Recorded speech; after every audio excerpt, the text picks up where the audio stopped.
Guilty Movie Pleasure fans, we are kicking off our Halloween marathon with a cult classic. And I have several questions for you real quick. Do you like vampires?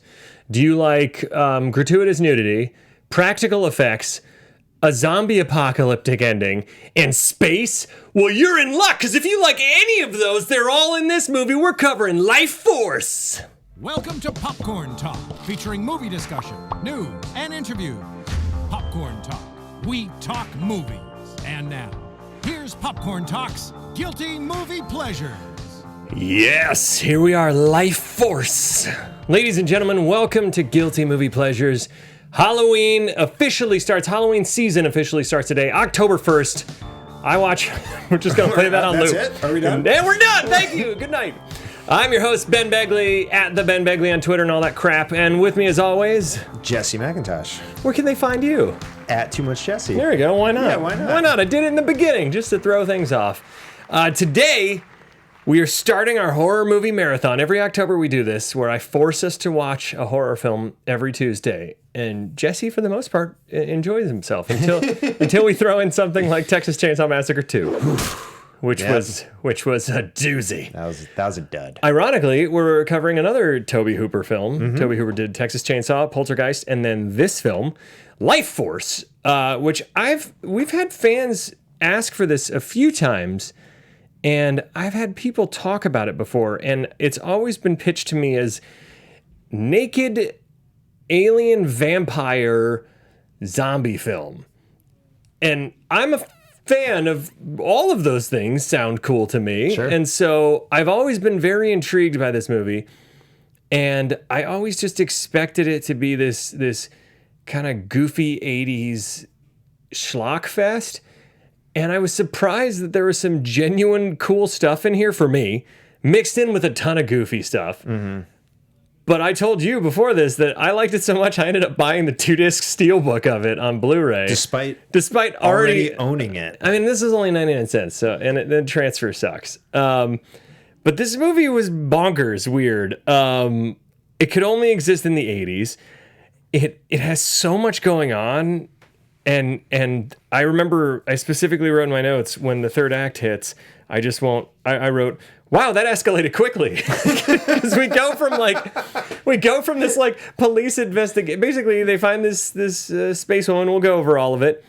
And she starts sucking everybody's life force out. And there's only 3 or 4 victims. And then suddenly the third act is like a zombie apocalypse, basically. Yeah. From an alien vampire. Yeah. But I love it.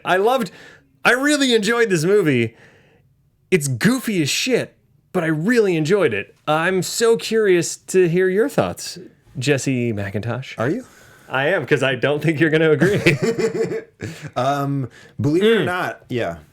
Because, and the reason I was worried, Yes, is because I know that you have qualms with when movies set up rules and then break them. Yeah, And I feel like this movie, even for me, pushed those boundaries at the end where it's like, I don't know what the rules are anymore at all. Anymore? We're going to talk, I need someone, and I'm open to maybe just having missed something, but we can talk specifically through what the capabilities of these vampires are. It seems limitless. How they receive power, what happens after they receive power. Feels like it's made up as it goes along. What happens to the people, how they then suck power. It's okay. Because at first they're exploding corpses if they don't feed every 2 hours. And then in the third act, they're zombies, basically. Yes. And they're eating flesh, which makes no sense but again, I love it, even though it makes absolutely no sense. Okay. Which we'll get into all this. I have a lot of questions. Okay. Let me kick off the questions. Just the very first thing. And if there's anybody in the live chat that can answer any of this, please explain to me. Because, like I said, I watched intently, and I got the gist of the movie, and I'm worried I just missed some of the rules of the vampires. Because there are some exposition dumps. Yeah. The first guy who gets the life sucked out of him turns into a corpse, and then he sucks the life out of someone else. And we understand that they have 2 hours to get a new life. So arbitrary and strange, yeah. But once the corpse gets the life, he's alive and animated. But prior to that, he's a corpse and not moving, and then has like a very finite window of time to get the second life before he then explodes into dust. Yeah. But he isn't animated for the full 2 hours. He's only animated for about 15 seconds.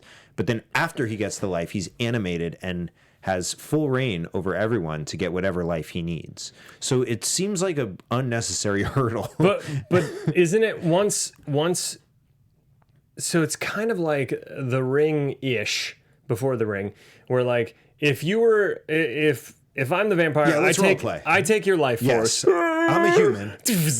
And Electricity. Now you're a corpse. Now I'm a corpse. I leave and go, yeah, gonna steal some more life force. Right. You lay there like one of the Return of the Living Dead zombies. For 2 like a skeleton, like a shriveled up raisin of a person. For 1 hour, 59 minutes, and 45 where it seconds. literally looks like they have been burnt in and shrunk. Correct. Where their skin is all bleh, and exactly that. Bleh. Yep. And then 2 hours, after 2 hours, I guess, or there's some sort of incubation period. Just short of 2 hours, I wake back up and desperately look for a life because I'm about to explode. And then now I'm a new guy. Gonna check on this corpse, and you. And I can either take your life, or if in those, I guess, 15 seconds, I'm not able to take your life, I explode. But if I do take your life, then I'm just a regular human again, and I still need another life. 2 hours from then, yes. Yeah, but, so it's a 2 hour cycle. But now I'm allowed to walk around and encounter any human that I want and just take their life force. But initially, I'm not. I'm just a corpse. I think, for me, it sounds like that this vampiress who's just called Space Lady or Space Girl, they never give her a name. Yeah, we don't want to humanize her. She keep her a thing. I mean, keep her naked the entire movie. And it seems like what they do is they spread this disease basically, and that there's no. It's not like normal vampires where like the goal is to make more vampires. The goal is to steal as many life forces as possible, and then. I'm trying to figure this out. And then collect them via the dude that's standing out there that then transfers them to her, that then transfers them to the umbrella ship. But they don't do that right away. Why not? Because they have to... I think because she has to infect enough people, and that's why she only takes a little bit, so that she's not leaving a trail. But in the spaceship, she took a little bit, and they all died. I don't know. But she was able to do it via ESP on the ship, but then down on Earth they got to do the full on. They need the electricity. They just. So you see why I'm confused. So if anybody in the chat has an answer for that, we got William Lowry. Oh, William Lowry! Please explain it to us. First says, "Hey, I'm here to back up Jesse." Nice. But he believes that it's a matter of who's in the vicinity. If you're close to one of the shriveled, they'll jump for you. They do call him the walking shriveled. You're right. The walking shriveled is what Toby Cooper was calling them. Toby Hooper. Did I say Cooper? Yeah. Hanging with Mr. Cooper. Hanging with Tony Cooper. No, we just changed it completely. Okay, so nobody knows exactly the rules then. Yeah, he wants us to get the director on the phone. And sadly, he's not with us anymore. Yeah, he just said, "Oh wait, he's dead." Yeah. All right. Well. Way to bring it down, William. Someone took his life force. Okay, but that was me reacting to the axe throw. Yeah. You've been hit. There are different rules on the ship, and then when we get down to Earth, there are different rules for different scenarios on Earth. The ESP thing was taking little by little, because they do say that the three of them had been living off of each other in the ship, encased in that. Right. And so I think it's taking little by little until all of them are, and because there's three of them on the ship, that's why they were able to drain everybody. You know what? I got an idea. Yeah. Why don't we talk about the plot in under 3 minutes, then we'll get into the minutia. It's going to be really hard to do, but But initial thoughts. So anyway, I was pretty hung up on like what are the capabilities of these vampires. And because they sometimes have like X-Men like powers where they can shatter glass. This is what I'm saying. Telekinetic powers, life-sucking powers. They have a very convenient amount of power depending on what situation they're in. Yeah. And it's very confusing. And then it was very confusing that the guy that they chose was able to like be in touch with her wherever she was. Seems like a weakness you wouldn't want to expose. Yeah. But then she's like, hey, I chose you because we gonna get down. Right. And I forget why. Right. So Because she was... So she had to mate with him for some reason. There was a lot. There was a lot. I can't even remember here, now. I just watched it yesterday. Right. I watched it this afternoon, and I'm having a hard time.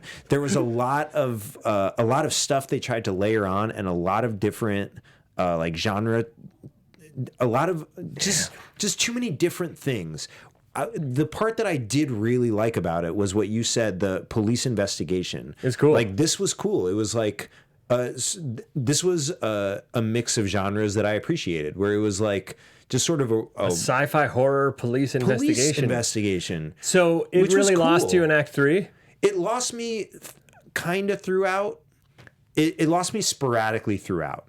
Whenever we had a new development in the powers, I was like, damn, like why do we need this? We didn't need it, because we already had a compelling enough story of just like this woman who is a danger to humankind, wandering and clearly like indestructible, because they shot the 2 guys up and they didn't kill him. Yeah. And then it's weird that they are able to transfer bodies, but then she appears as the image that she saw. We don't need that. We don't need any of that. It was, although it was cool that when she possessed Patrick Stewart, I liked all that. I liked that whole sequence. It was cool. It didn't go anywhere, really. It didn't go anywhere, and it never happened again. So, I guess I didn't because she had possessed the one woman, then moved on to Patrick Stewart. And I mean, it did have that amazing sequence where the blood's oozing out of the 2 of them and forms her, and she becomes like a blood version of herself. And then she explodes and apparently falls to London and takes it. Falls out of the helicopter, and then the helicopter pilot goes back to being like, all right, so where do you want me to land this? And I know we're jumping way ahead, but the best moment there is when they're like, something's coming in on the news. Like, no government official would radio them to be like, hey, the apocalypse is happening in London. It's like they had to hear it from BBC. Right. I mean, I know it's breaking news, but nobody? Yeah, you feel like they would have gotten a heads up, like... Pre-news. I mean, that's how screwed they are. The whole government was... Or that's how good their news is. I mean, yeah, BBC... Hey, BBC's great, like, you know? Shouts to the journalism in 1985 London for getting a scoop on the government like that. Yeah. Yo, London, they the best news! If I were to rank the newses, London 85 is my favorite safe vintage. To say you enjoyed parts of it. I enjoyed parts of it, for sure. It was compelling, and it was like nicely paced. I was surprised in a lot of places. Which version? How long was yours? Because I ended up accidentally watching the director's cut. It was just short of 2 hours. Okay, so was mine. Okay. Yeah, okay. Because apparently there's another cut that's like 15 minutes shorter, and it doesn't have as much in space. And I loved all the space stuff in the beginning. I thought the space stuff was the slowest part. Oh, see, I'm the guy that loved Ad Astra with Brad Pitt, and everybody crapped on my Facebook post about it. And I was like, that movie was fascinating. I haven't seen it, but I heard it was good. I liked your Facebook post. Thank you, Nice. Ryan. Anyways, let's do the plot in under 3 minutes. Then we'll nitpick some stuff and have some fun. Yes. You ready in the booth there, Ryan? Yeah, we're going to start in 5, 4, 3. Commit to it, Ryan. So Commit. excited. 5, 4, 3, 2, 1. All right, so we got, I just want to do it like Ryan. Okay, so we got this crew of astronauts from all over the world that are basically 2001 Space Odyssey type astronauts in the full awesome vintage garb, and they're monitoring Halley's Comet, and they're like, we have to get closer. It's going to be the next 76 years until we can do this again. And they notice something in the tip of the comet. They go, and there's a spaceship, apparently, an alien craft of some sort. I don't know how they're able to just ride the comet and get in. I don't know any of this stuff, but They had jetpacks. They flew in. Yeah. They George Clooney jetpack from Gravity into it. And they go into the spacecraft, and they're all pretty unenthused about these fossilized giant bat creatures they come across. And then these 3 naked humans, one woman, 2 males, in these like glass force field type things. They're not glass, they're force fields. They specifically say that later. They bring them on the ship, and then the ship goes dark, and It comes to Earth, and they investigate it, and everybody's dead. There's a big fire. There's a big Everyone fire, burned. and they bring the woman and the 2 men into their research facility, and that's where things start to get crazy. And then 2 the minutes. woman takes the life force of the researcher guy, and she has a spell over everyone there, tries to escape, and she eventually does. Yeah. And then the 2 other guys wake up, and they shoot him up, and try and blow them up. they blow him up. And when you think they're dead, and I they're guess not, they're fine. because they transferred bodies. Yep, and then the investigator comes in, and he goes to the guy who got his life force taken out, and then he Kane. sees His that name's guy. Kane. Yeah, that guy Colonel take Kane. someone else's life force away, and they lock that guy up, and then He explodes. yes, Which is awesome. Whenever the corpses explode into dust, it's hilarious. and then to me. the escape pod lands in Texas, and they make that guy fly to London. Yeah, for some yeah, reason. Colonel Carlsen. Yeah, and he, A lot of colonels. Yes. And then he is sensing where the woman is, and the woman's out in the field, and she's taking over this other woman's body who gets in Ellen. a car with a dude, and they go to a psychiatric institution, and so they go there. Yep. And there is when they start interrogating, they start asking Patrick Stewart where this person was, and he goes, it's in this madman. That's where we think it, blah, blah, blah. And it ends up, you find out that she actually transferred her consciousness or whatever it is into Patrick Stewart. And so they drug him, they get him on the helicopter, and he starts shaking, and blood starts oozing out of him and the other person that she had transferred her consciousness into or something. And it forms a blood carry version of her. She says something again to Carlsen because he's like jonesing for this chick. And she blows up, goes to London. They realize London is burning, literally. There's a vampire zombie apocalypse happening. People are eating each other now, which has not happened the entire movie. Carlsen realizes he knows how to get to her, so he steals the vehicle and goes, and it's all quarantined. And Kane goes in after Carlsen. Carlsen finds the cathedral, which you would think everybody would just go to the giant light beam in the sky. But anyways, they're collecting souls. They're taking it up there, the life force. They end up killing the male. And they end up, he's doing it with her. And then Kane throws the sword down. He stabs her. They both die. And then the ship just flies off. Time's up. Yeah. The ship just flies off in the end. Yeah. After all, I thought the ship was going to like blow Explode. up. And it just like, no. The ship was like, oh, all right, well, Guess we'll come back. we'll find somewhere else. Do they have to wait? There's so many questions I have. Yeah. Does this alien ship travel with the Halley's Comet? I do not know. Does it have to wait another 76 years to come back? I do not know. How, in the beginning, do the astronauts just ride a comet? Is the ship flying next to it inside the comet, attached to the comet? Comets go fast. Yeah, they're going fast. Super fast. Yep. We don't ever see them land on said comet. We Nope. just see them kind of go into like a yellow orb where I guess we're supposed to believe that they've somehow figured out how to land within the comet. Look, I'm so confused. Look, I am not an astronaut, so I can't tell you specifically what we're doing here. I do know that the image of the spaceship on the screen looked a whole lot like a dick. It did. Like a ton like it. There's a big. I almost took a picture Phallic. and sent it in my sound clip email so Yeah. that we could have it, but then I was like, I don't want to put a dick on screen. You didn't want to send a dick pic to Ryan? Yeah. A dick ship pic? A dick? ship pic. But so they jetpack over. They see, first of all, they see all these dead bats, and then they see the humans, and they took one bat, and then we never hear from the bat again. Like, Well, what's you up with see- those bats? You see one of them turn into a bat person, So okay, which is so then awesome. that was my other question. Was this sword that kills everyone? I'm gonna jump all the way to the end now. Yeah. The sword that kills everyone.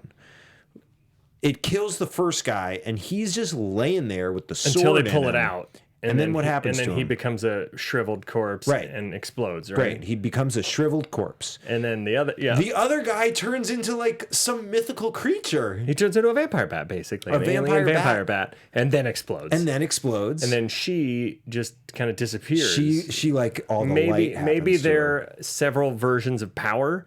I did take this from IMDb, which I thought was interesting. I'm going to read this real quick. Please. The storyline has many parallels to the original Dracula story. The vampire comes to Earth in a ship whose crew it has wiped out, just as Dracula comes to Britain in a sailing ship upon whose crew he is fed. It takes refuge in a religious temple, creates a special link with a victim with whom it has shared its essence, who is later hypnotized to provide clues to its location.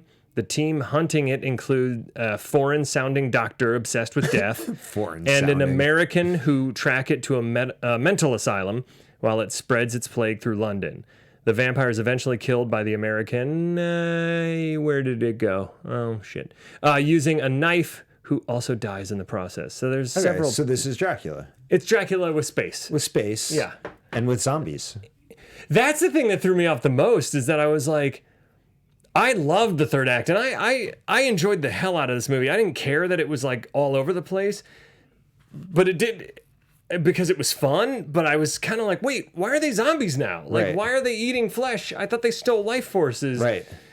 It was cooler to see zombies than just seeing a bunch of people going "Arr!" and flashlights sharing back and forth. Sure. You know, but if anybody in the chat can tell me how this movie logically makes sense, I'd love to know. But I don't care that it does, because I had so much fun. What's the first sound clip? Is this from In Space? Yep. Can we play this one? Let's hear it. It stopped opening. It's just sitting there. That's when the umbrella just opens up, Yeah. and then with inside there's like a butthole to the ship, that like a flashlight butthole that opens up, and these astronauts have no fear. They're bold. Yeah. They've just gone by. That was startling. Sorry about that. They've just gone by a bunch of fossilized bats, Yep. like just frozen and animated, frozen bats in space, just floating there. So am I to Massive. believe that the vampires, the dead vampires, are the dead bats? Like this was an entire ship of dead Yeah. vampires? I think the bats are their natural form, Okay. and I think that they have, like she says later, she became Right, the she perfect. took the form. So I want to know which of the astronauts those dudes modeled themselves off of. That's a great question. There's Right? some closeted astronaut. Right? Yeah. Maybe that was like Or two. There were, most of them were closeted. I Maybe guess. they were Yeah. hinting at that, and they were trying to be, progressive at the time. Yeah. But they just didn't hit the gas on it, because feasibly somebody thought of that as their perfect idea for, or was it like gleaming what somebody wishes they looked like? And that's, I don't know, but they never address how the men become the specimen of the male form. They do not address the men at all. No, they're just there, and then they focus heavily on. She is naked for so much of this movie, and I read that they auditioned like 3,000 women for this role. I'm like, I mean, she's a German actress who had to learn English phonetically for her few lines, and I'm just like, what? I don't get it. We don't even see her saying most of her lines. No. Like most of her lines are like mixed in Yeah. with Patrick Stewart's lines. So it stopped. It just stopped. I love how just nonchalant. So when this movie starts, I assume that we're in some sort of distant we are in a futuristic world, because they're doing space travel that we couldn't have done in 85 to that degree. Yeah. But the way they react to the bat creatures and finding these people entombed in these clear coffins hanging upside down. Yeah. Vampires. Yep. I like how I felt really clever about that. Hey guys, I caught the most obvious reference. They just act so nonchalantly that I'm like, oh, this must be a world where we encounter this kind of crazy stuff all the time in space, right? I guess so. I wonder. But then no, it's not. I might have missed it because it clearly isn't important. But I wonder what the mission of this group is. They just basically say something about studying Halley's Comet. They're just studying it. There was some reason why. There's a lot of exposition in the beginning. Yeah. And I remember being like, yeah, I got to remember that. Well, regardless of what They never revisited. they were doing, they were not out there looking for alien spacecraft, Especially naked alien vampires. especially naked alien vampires. And they brought them back. They brought him back, and they also like investigated. I would, if I were up there studying Halley's Comet and I saw another ship, I'd be like, well, someone else is studying Halley's Comet. Let's wave as we go by. I mean, but if that ship is flying along with Halley's Comet inside the comet, first off, I'd be like, well, that's impossible. Right. Too bad we can't land on the comet. Yeah. Hey! So I guess we just have to hope that comet doesn't come near Earth. So this is when, I think clip 2 is when they find her, right? And yeah. this is their description of the vampire lady. Definitely humanoid. I'd say she's perfect.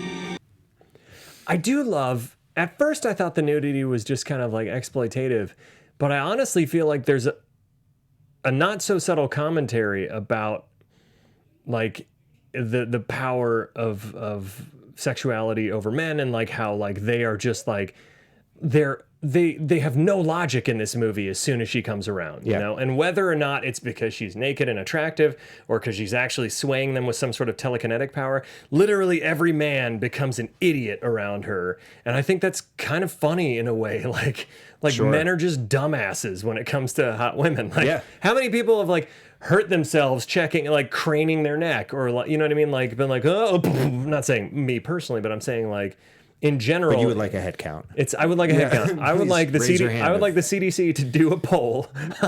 Is that what the CDC does? The epidemic of male injuries from being dumbasses and checking out hot women. But like, what I'm saying though is, I think it's there is some kind of maybe commentary there. Yeah, right. There's got to be because it has to be. Yeah, they're also like. Did you feel that? Yes. Okay. Not to like belabor this at all, but they do not address the naked men. No. They barely talk about the bats. No.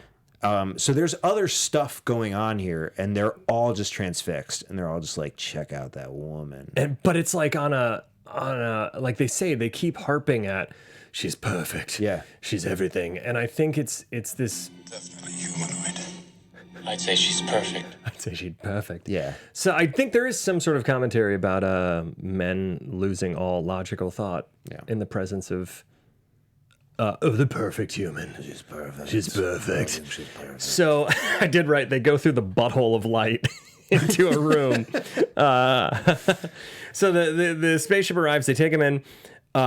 There's this incredible sequence where they bring in the corpse, and I love all the practical effects in this. Even when they look a little hokier than some of the CGI nowadays, I still think hokier practical effects will always, to me, look better than bad CGI, if that makes sense. Yeah. Like, at least there's a tangibility to him. When that guy sits up, the shriveled, and he's like, and he's blinking, and then he sucks the life force out of the other dude, and that shot where the other dude's shriveling and his face is bubbling back up to forming into it's fascinating to me, because in my mind, I'm like, how the hell did they do that? Like, I want to know. Nowadays, when you watch behind-the-scenes featurettes, it's like, well, we, on our computer, did this. And don't get me wrong, there are some amazing wizards of CGI. Of course, I'm not trying to discount that. But when you have to do it in camera, it's fascinating to me. Because I'm like, whoa, how did that happen? Yeah. I know it's like animatronics and all kinds of stuff, but like building it with your hands, there's just something about it, especially in horror films, that I think we miss sometimes when there's an overuse of CGI. I love that sequence. It also like forces you to be a problem solver, which is like generally where the instead of the old comes. Fix it in post. Yeah. Like, let's do it here. Let's figure out how to make this work is always going to be more interesting to me than just like throwing something on screen and saying, the programmers will figure it out. That's why the original Star Wars trilogy still holds up better than the prequels, because the prequels now look dated with their special effects, and Star Wars, because it's practical, you're like, oh, I still buy this. Yeah. You know?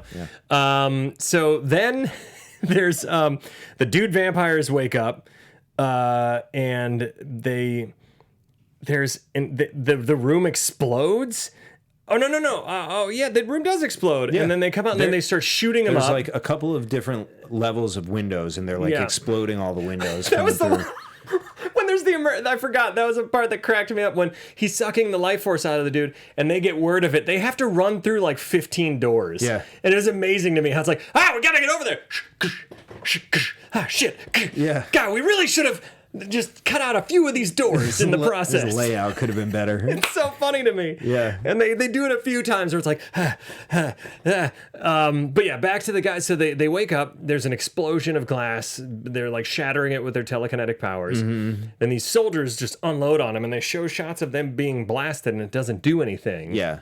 And you think their grenades kill them, but I guess it doesn't, because they come back later. I also would love to know a couple of things: why they don't use those telekinetic powers ever again, and also like, it's so funny to me. This is, to your point, the woman is like, we've seen her suck the life out of someone. Yeah.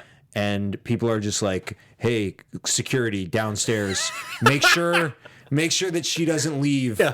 Hey. And then the two dudes wake up and they just unload as many rounds of ammo as they have into these guys. I do think that she is using powers of suggestion. I feel like that is hinted at, and I think they even say they say it kind of explicitly, yeah, but where like she is, which goes back to the old Dracula thing, where in Bram Stoker's Dracula, I remember there was like a scene where he just walked in a room and like every female in the room turned to him. Like there is that kind of mythos behind Dracula with like the sexual appeal and like the being able to kind of hypnotize people on a sure, but they caveman style level. But they're like actively trying to stop her still. They're not just like, what can we do for you, my master? They're like, dangerous lady coming down to the lobby. Yeah. Anyone down there, please stop her. Yeah, and yeah, and they're just like, oh, there she is. And then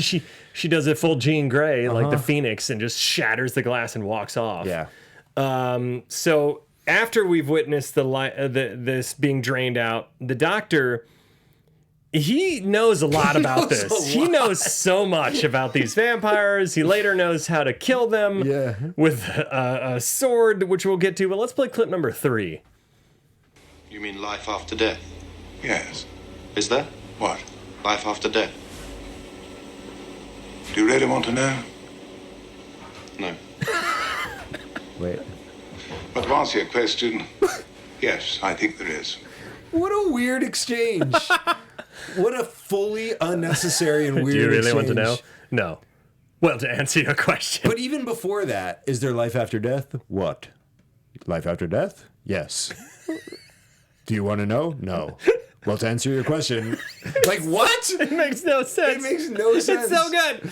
So he basically expounds on the fact that he believes, I don't know how he just has been maybe researching. They sort of, that he's had these theories for years, I guess. Yeah. And now it's like, finally, I can use these theories. Right. Because he explains, from what I remember, that he believes everybody has a life force, an energy source that it's basically the soul. Mm-hmm. And she is a vampire of life forces. So instead of your blood, she sucks out the energy of your soul, your person, and leaves you a shriveled up corpse. And that's it. Yeah, I guess pretty much it. I guess the soul contains like water, like your hydration. I guess people prune the hell up when they lose their life force. Yeah, they're not just like maybe there's a cadaver. I have no idea why, but I love it. Yeah. It's much more interesting to see them prune up like that than to just be like and just drop. Right.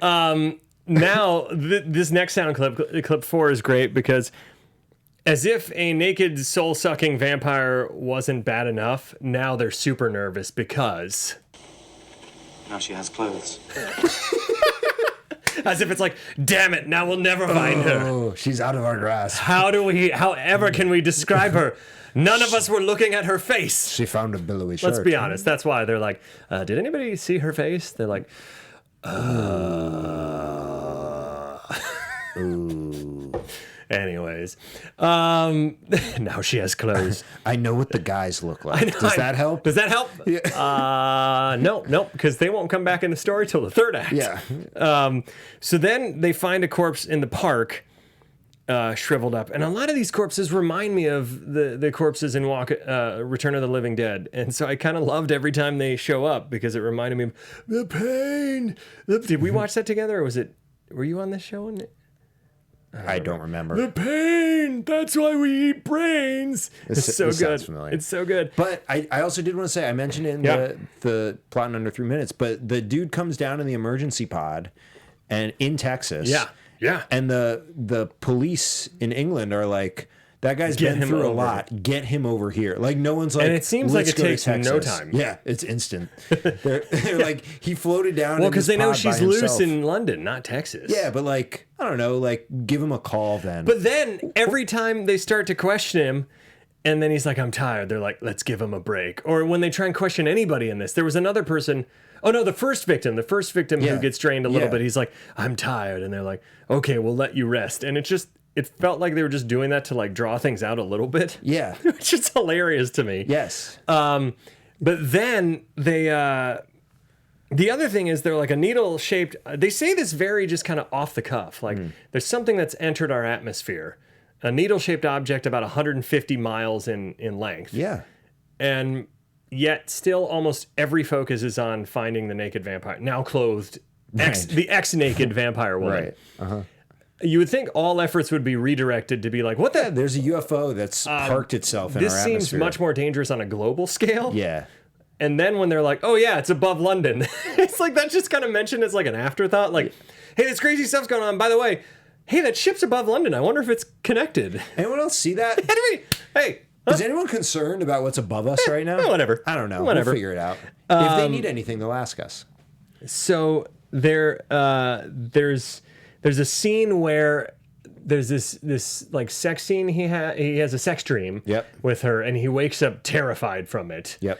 And they are. I mean, it seemed like he was enjoying it, I guess, but there were like screams, and it was in a really red room, and it seemed like a horrifying place to have sex. Yeah. So he wakes up like, I'm so drained. I don't know what's happening. I need to rest. And they're like, all right, we'll hypnotize you. That's when it is. They're like, we'll let you rest from your rest. Yes. And then we'll hypnotize you. Yes. So then we start figuring out he has some kind of psychic link to her in a way, this deep link which later on we find out because she is the manifestation of everything he's wanted. And by taking some of his essence to learn about humanity and their DNA and their makeup, she gave her some of hers to him, and now she wants it back. Yeah, that makes sense. That is what happened. That is what they say. That is how they describe what happened. Yep. Yeah. And he's broken up about this because he's hung up on her. You know, it's an ex that he wants back, even though she brings him pain. It's a very destructive relationship. And love yourself a little more. Man. Clip number 5 really shows how much pain he's in. Leaving her was the hardest thing I ever did. Man, I would like to think that I, as a person, if I encountered the manifestation of all of my physical desires, if I then found out that person was simply that, a manifestation, and on top of that, a soul-sucking vampire alien. Vampire alien, I would just be like, you know what, I made a mistake. This is not. You don't have part of this vampire bat physical manifestation of your dreams energy inside of you. You don't know what that would make you do. I don't, but I would try and work out something where like maybe you come get your stuff back from my apartment. Like, meet me in Texas. The ship's still there. I'll be asleep. Come get your energy, and we don't have to see each other anymore. Like, go do your own thing. Like, live your own life. So they go to the mental asylum because that's where he has these visions when he's hypnotized of she's now in another body as Ellen, and then is the natural voyeur thing from when he confronts Ellen? When he confronts Ellen, yes. And so he's like being pretty aggressive. Pretty aggressive with Ellen, which at that point he's justified because he thinks this space alien vampire succubus is inside of Ellen. Yeah. So he's roughhousing a little, and Colonel Kane is in the room and says the creepiest possible thing while watching him rough up Ellen. Clip 6? Not at all. I am a natural voyeur. Now, mind you, this is like the protagonist investigator. Yeah. And he just sits down like, well, don't mind if I do. Yeah. Yeah. It's so weird. It's so weird. Just like describing yourself as a natural voyeur makes me go, maybe how many times have you been a voyeur? Like, maybe you deserve. I mean, he is an investigator, so there's something voyeuristic about that. I guess he'll be excited in the 90s when chat rooms come into play. Yeah, I suspect that he'll be. Yep. I mean, he survives. A big proponent. Good for Kane. Super creep. So then Patrick Stewart comes in. They realize that the presence has left Ellen, and Patrick Stewart comes in and tries to say that he tries to be a red herring and lean it towards this other patient, but then they realize it's him and they drug him. They realize it's him because he touches the guy who has the psychic connection, even though the spirit knows that touching him triggers his psychic connection. Patrick Stewart still does it, which is confusing. You know why? Because she needs him too. I guess so. You know, it's like I said, they're both very destructive. Energy swap. They're both bad for each other. They're bad for each other, and they can't help it. Yeah.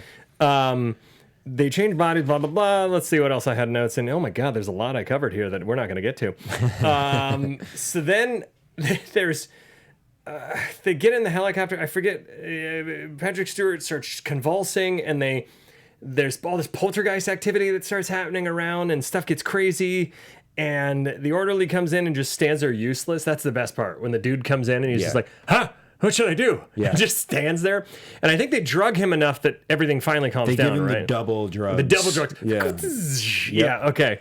And then... But I think this is where our vampire confesses to what's going on. I think. Is it? Okay. Let's hear it. number 7, and let's see if we can line this up. We entered your minds and found there new bodies. I took my shape from your mind. I took your language. I became the woman I found there in your deepest thoughts. Oh, that lower bassy voice is so creepy. I became the woman you wanted. Yeah, it's very Sam Raimi, Evil Dead-ish. Yeah, that's the point where I would be like, all right, well, best of luck. I'd be like, you know what? This has been fun. Yeah. You know, having these crazy romps with you and nightmarish dreams. I'll remember this for the rest of my life. I mean, I can't shake it. I will be scarred for the rest of my life, but I think we should break up. I think we should break up, and I think you should happier. I think you should be stabbed with an ancient blade, which we find out because then while they're on the way in the helicopter, I can't remember exactly when this happens, but the doctor calls up, and this dude's an expert, by the way.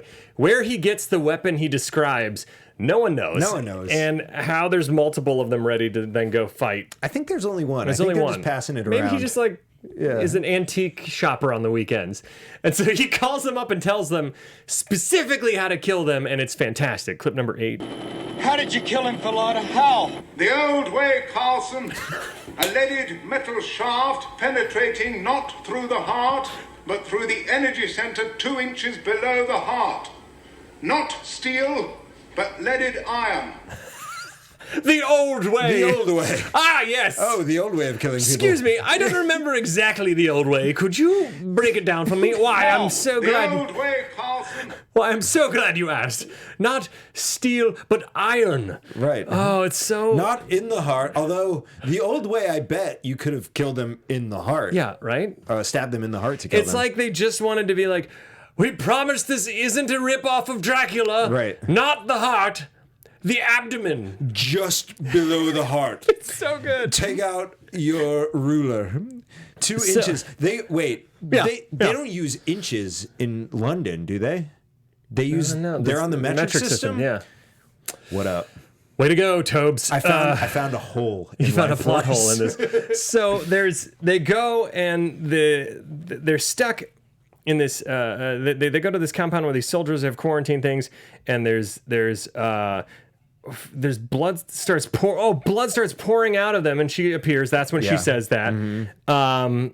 There's something happens. I can't remember why, but so then they go to London. They land, and they go, and the Prime Minister seems super chill about it, and he even offers him tea, and that's so awesomely British. Like, in the apocalypse is happening, and he's like, would you like some?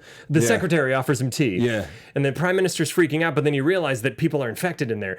And I love that instead of warning anyone, Kane and Carlsen just go, peace, we're out, and just leave everybody to basically get murdered by this plague. Yeah. They get on the helicopter. 2 zombies catch on. The one, in an awesome practical effect, is holding on with his 2 hands and rips off the flesh of his other hand and falls because of that. Yeah.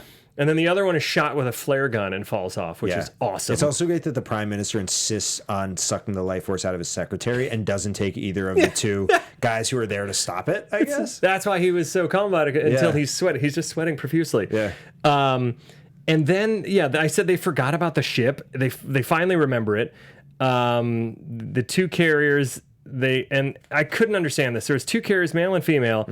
All souls have to go through him first, and then to her, who's the collector, or through her, and then up to the collector in space. Yeah.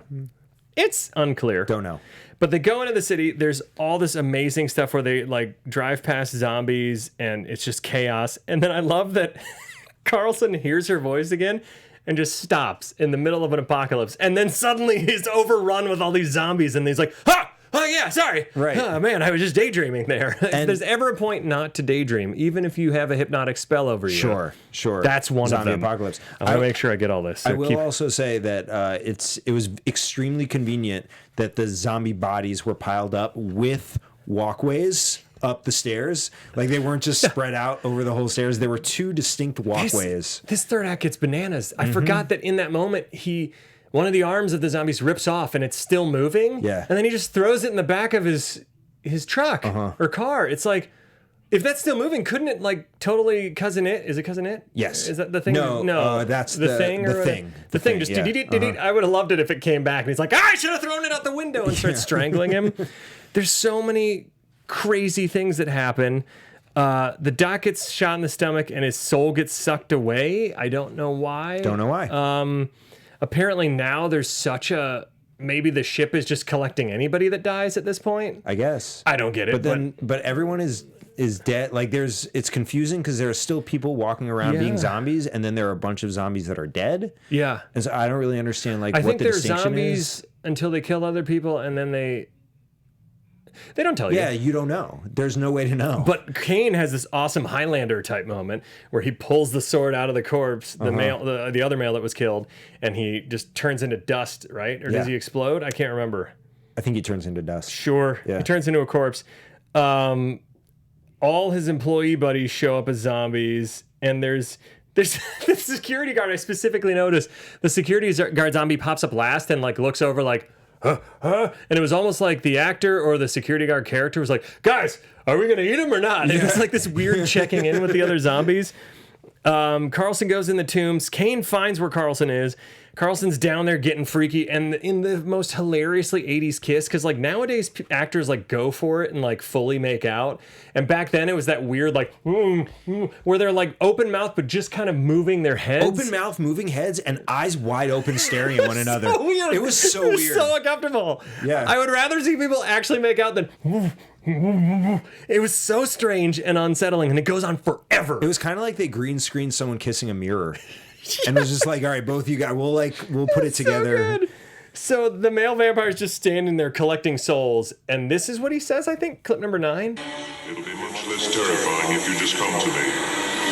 Okay. Yeah, sure. And then he just chucks a blade in. The guy turns into a practical vampire bat, giant monster, and then explodes. Yeah. It's awesome. Yeah. My wife came and sat down next to me in this moment. She was like, what just happened? I was like, oh, the sword does different things to different people. I don't know. It's arbitrary. Yeah, I don't know. Don't worry And then he about goes in there and I said, man, Kane is the ultimate cockblock in the end here because he's just trying to get it on with this alien vamp girl that he's hung up on. And he chucks him the sword down into this portal where they're the longest awkward makeout session. And then he goes and stabs them both through. Yeah. She disappears and they go up in it. And that's when I thought it was going to blow up the ship. And instead it just flies off and then the movie ends. Yeah. That's it. No cleanup, no nothing. I wonder what would have happened if no one had thrown the sword down to him. Because he was like mid-coitus. Was he though? I don't know. They're both naked, but making not out. doing anything. I don't know. I don't know if she has genitalia even.